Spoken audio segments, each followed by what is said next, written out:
న్యూఢిల్లీలోని జంతర్ మంతర్ వద్ద సహారా భారత్లు నిర్వహించిన భారీ నిరసనలో పెద్దపల్లి ఎంపీ గడ్డం వంశకృష్ణ పాల్గొన్నారు. దేశవ్యాప్తంగా లక్షలాది మంది డిపాజిటర్లు, ఏజెంట్లు తమ కష్టరహిత సొమ్మును వెంటనే తిరిగి చెల్లించాలని డిమాండ్ చేస్తున్న ఈ పోరాటానికి ఆయన సంఘీభావం తెలిపారు.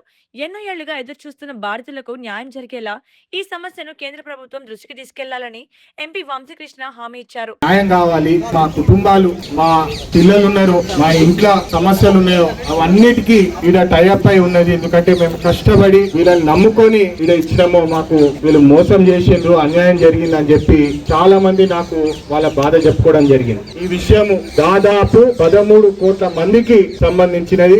ఏదేమైనప్పటికీ దాదాపు 25,000 కోట్ల రూపాయలు ఒక అకౌంట్ ఉన్నది. మళ్ళా బ్యాలెన్స్ అమౌంట్ అంతా ల్యాండ్లలో, అసెట్స్ లలో ఉన్నదని చెప్పి రీసెర్చ్ లో తెలిసింది. మీకు నేను సహకారంగా ఉంటాను. నా వంతు ఖచ్చితంగా నేను ఏం చేయొచ్చో నేను పార్లమెంట్ లో దీన్ని రేజ్ చేస్తాను. ఇది మీ హక్కు. మీ హక్కు ప్రకారము మీకు న్యాయం జరిగేటట్టు నేను పోరాటం చేస్తానని చెప్పి మళ్ళొకసారి మీ అందరికీ తెలియజేస్తున్నాను. ధన్యవాదాలు.